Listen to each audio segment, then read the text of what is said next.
Okay, hello everyone. We are now going to learn more techniques in solving systems of equations with three or more unknowns. Now, the next techniques involve the use of matrices. Now, the singular for matrices is matrix. Now, what is a matrix? Um, a matrix is a two-dimensional array of letters or numbers or symbols that are arranged in rows or columns. So what does that look like? So let's say, for example, a matrix of capital letters. So A, B, C, D, E, F, G, H, I. Okay, so this is a matrix of capital letters. As you can see here, we have rows and we also have columns. Okay, let's make another matrix, numbers. Okay, 1, 2, 3, 4, 5, 6. Okay, now as you can see here, this for the letters, it has equal number of rows and columns, right? So we call this a square matrix. Okay, so these are example of matrices. So how are we going to convert this um, system of equations into an augmented matrix? So what we call an augmented matrix. Okay, let's take a look at how are we going to do that.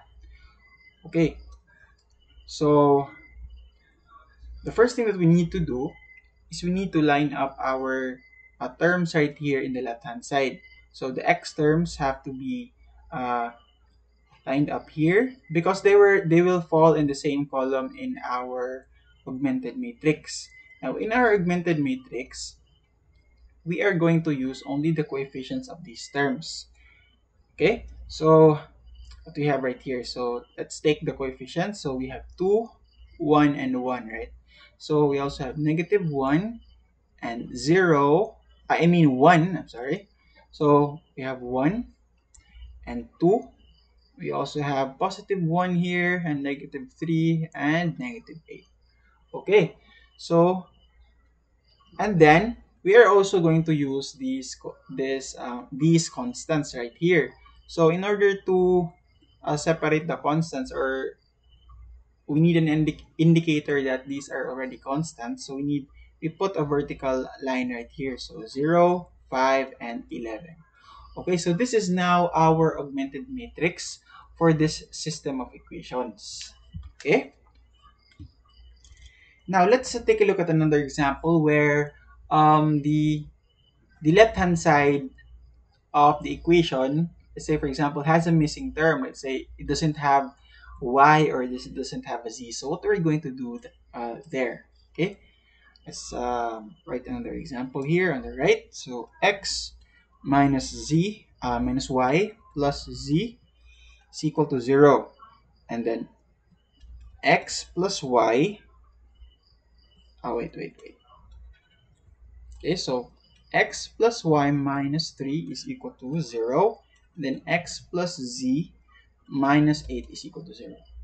Now, before automatically getting the coefficients and moving to this step, we must first take a good look at our system.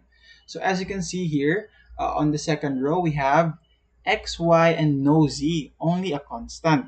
And then for the third row, we have x and z, no y, and also a constant. So let's arrange them properly first. Okay, so so the first row is already okay. So x minus y plus z is equal to 0. Now, for the second row, we have x and y, but no z. So this is actually a constant, so we need to transfer it to the right-hand side, right? So this is like saying plus 0 times z is equal to +3. So because we're transferring it here. Okay? So add 3 to both sides. Okay, so now the last one, we have x and z but no y. So how are we going to write that? X plus 0y, you can also say that, right? Plus z is equal to, if we add 8 to both sides, we have 8 right here. So this is now a properly formatted system, which is very conducive for um, transforming it into an augmented matrix. Okay, so let's do that. So we have here 1, 1, 1 for x, and then -1.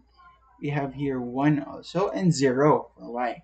And then 1, 0, and another 1. So let's write a vertical line right here for the constants 0, 3, and 8. Okay, so this is now our augmented matrix. Okay, so that would be it for this video. And we're going to use this in the next video for an application in solving system of equations with real monomials. Okay, thank you for watching and see you in the next video.